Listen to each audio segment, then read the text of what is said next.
one day somebody does something unspeakable to someone else, to someone you hardly knew, and you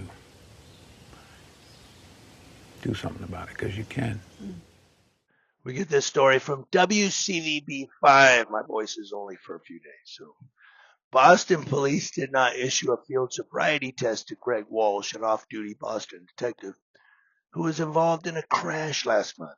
Now, even though police wrote in their reports that his breath smelled of alcohol, he was unsteady on his feet and he was slurring his words, according to testimony at a clerk magistrate's hearing this past Tuesday. At the end of the hearing, East Boston District Court Clerk Magistrate Joseph R. Ferretra declined to issue the charges requested by Boston police, which were operating under the influence and leaving the scene of a crash with property damage. Now, the hearings are normally closed to the public, but 5 investigators requested access because the case involved an investigation of a member of the Boston Police Department who was investigated by the department, internal affairs, I guess. So Ferretra agreed to allow a reporter and a producer into the hearing, but barred cameras or other recording devices. At the hearing, a Boston police sergeant read from police reports from the officers who responded to the crash. According to those reports, police were called at 4:30 a.m. on Tuesday, October 22nd, to the end of Summer Street in East Boston, where a man said his Tesla had been hit by another car and the driver was refusing to exchange papers. When police arrived, the other driver fled to nearby Marginal Street, according to one of the reports read at the hearing, so he left the scene. The officer's report stated the other driver was found there lying on the ground a little over a block away, and a pat frisk revealed he had holstered a gun. They asked for his license to carry, and that's when they determined he was a Boston police officer.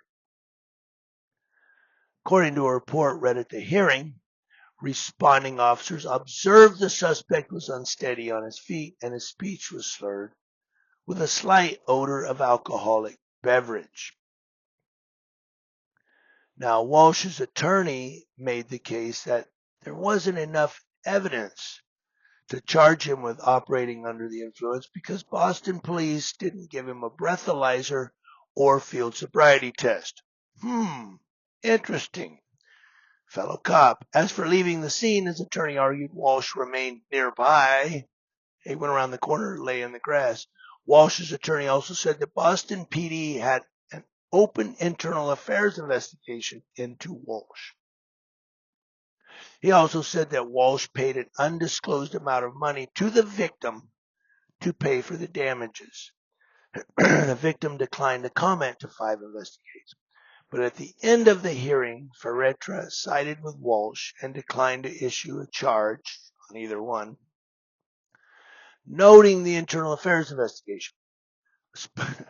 A spokesperson for the Boston Police Department, Mary Ellen Burns, said Walsh has been placed on administrative duty and that there is an internal investigation underway into the entire incident, so she couldn't comment further.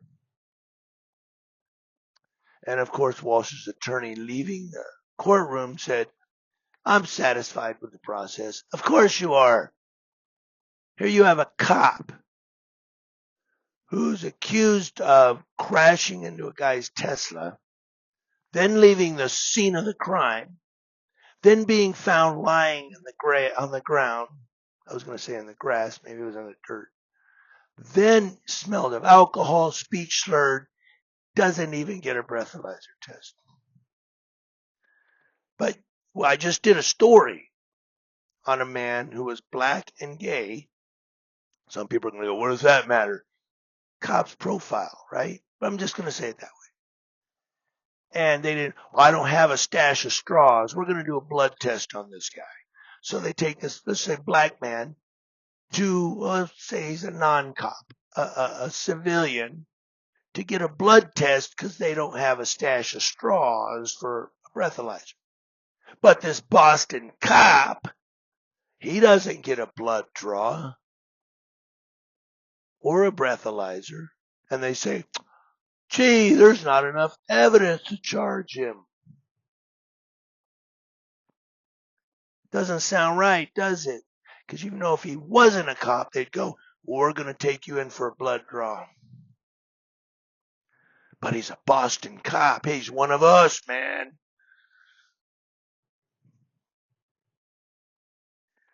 It's good to be the king.